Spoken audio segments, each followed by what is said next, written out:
तो बापू केसकर जी, तो मैं आपसे एक सवाल करना चाहता हूँ कि आजकल जो जितने तेज़ी से नए नए गोट फार्म्स खुल रहे हैं, उसी तेज़ी के साथ कुछ फार्म्स बंद भी हो रहे हैं। तो इसके ऊपर आपका क्या राय है कि ऐसा क्यों हो रहा है, और इसके ऊपर क्या आप कहना चाहेंगे?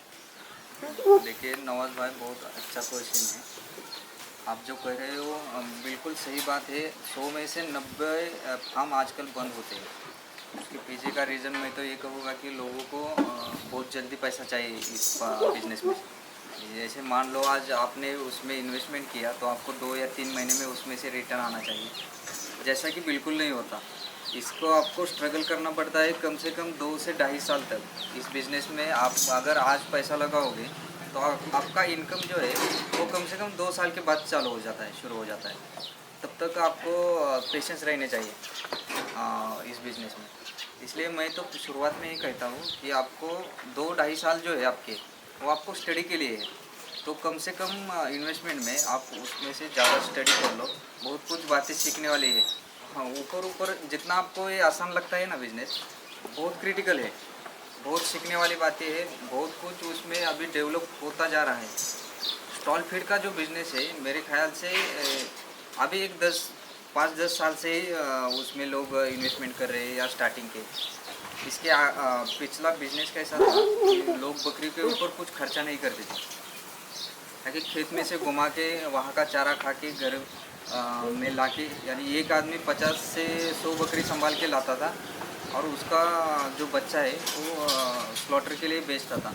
तो उसको क्या, उसको मेंटेन रखने का कोई चार्ज ही नहीं लगता था, वो खेत में जाके चारा खा के आती थी। लेकिन आजकल वैसा नहीं है। अगर आप स्टॉल फीड कर रहे हो तो आपको मिनिमम एक बकरी के ऊपर हर रोज़ का 25 से 30 रुपये खर्चा आता है।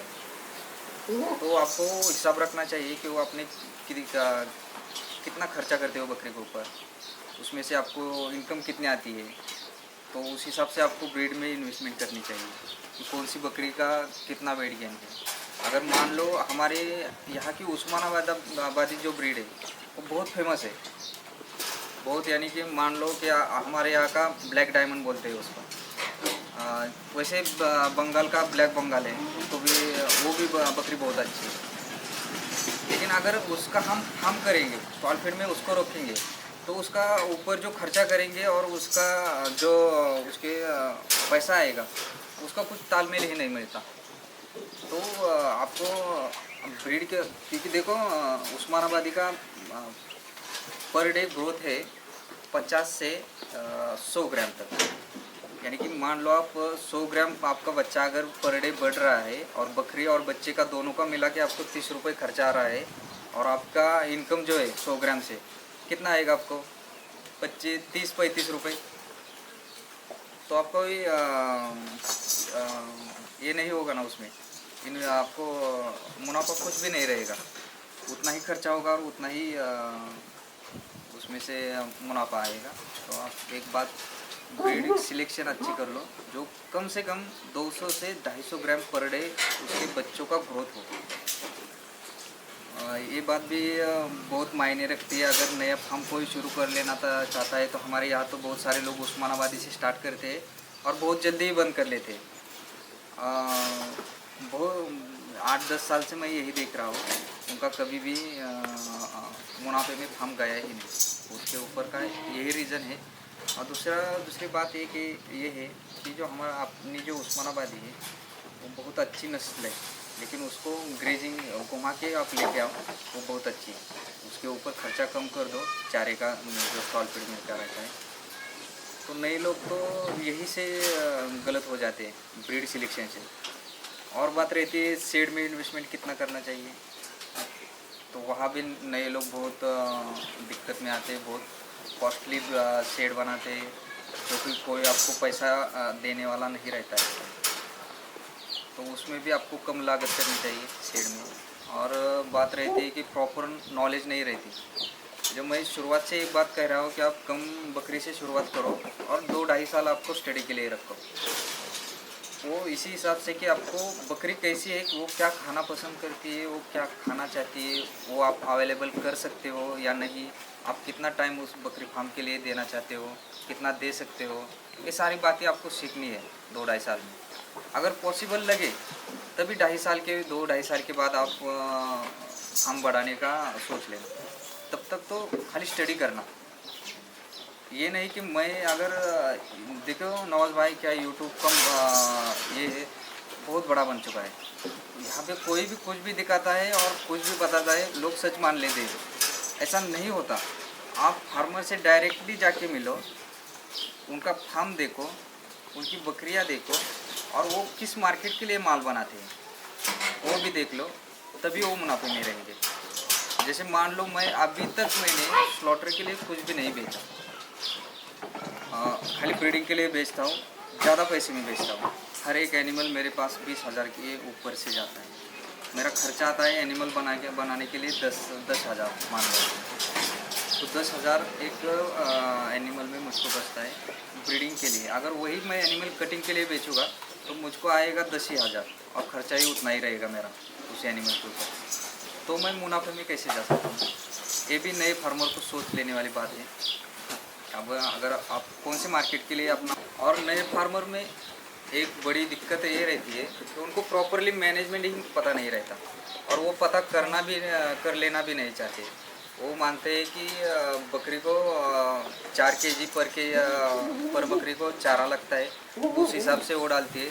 लेकिन ये देख लेने वाली बात रहती है कि आप अगर 4 किलो हरा चारा उसको डाल रहे हो तो उसमें से वो कितना खाती है?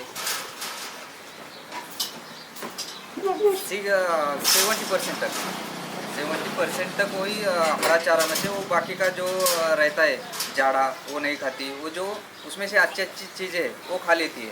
तो आपका तो हिसाब रहेगा कि उसने 4 किलो चारा महीने डाला था, लेकिन बकरी का इतनी बनती नहीं, नस्ल ही ख़राब है, ऐसा नहीं रहता। उसके पेट में 4 किलो चारा जाना चाहिए। उस हिसाब से आपको फीड का मैनेजमेंट कर लेना चाहिए। मेरे हिसाब से बकरी जब तक पेट भर खाती नहीं या खाने के बाद उसके बगल में कुछ रखती नहीं, उस हिसाब तक उसको खाना डालना चाहिए। केजी के हिसाब से तो नए फार्मर में सोचना भी मत कि इतना केजी खाएगी उतना केजी खाएगी, ऐसा कुछ नहीं। उसको पेट भर खाना खिलाओ। जब आपको क्वांटिटी में काम करना है, बहुत सारी क्वांटिटी में काम करना है, तब ये सोचने वाली बात है 2 से 2.5 साल के बाद। तब तक आप एनिमल पे कितना खर्चा कर रहे हो बिल्कुल भी मत सोचना। ये एक ही बात ध्यान में रखना कि मुझको एनिमल किस चारे से वो अच्छा खाती है, किस चारे से वो अच्छी बनती है, ये सीख लेना उस टाइम। कामयाब बकरी पालन के लिए आपकी तरफ से कुछ टिप्स दीजिए। जी ज़रूर नवाज भाई। देखिए पहले तो आपको उसका बेसिक मैनेजमेंट का ट्रेनिंग लेना चाहिए। जिस किसी मेरे भाई को अगर गोट फार्मिंग शुरू करनी है तो ये पहले तो मान के चले कि आपको कहीं तो जाके 1-2 दिन का ट्रेनिंग लेनी चाहिए। उससे आप बहुत गोट फार्मर नहीं बन जाओगे, लेकिन आपको कुछ तो हेल्प उससे ज़रूर मिलेगी। इस हिसाब से बेसिक नॉलेज के लिए आपको 1-2 दिन की ट्रेनिंग कर लेनी चाहिए। उसके बाद मैं ये कहूँगा कि आपको बहुत सारे फार्म देख लेने चाहिए स्टॉल फीड के, वो भी स्टॉल फीड के। वहाँ जाके आपको देख लेना चाहिए कि वो कौन सी नस्ल पालते हैं, वो मुनाफे में है या घाटे में है। अगर लोगों ने फार्म बंद किए हैं तो उनसे भी जाके मिलना चाहिए और पूछना चाहिए भाई आपने फार्म क्यों बंद किया।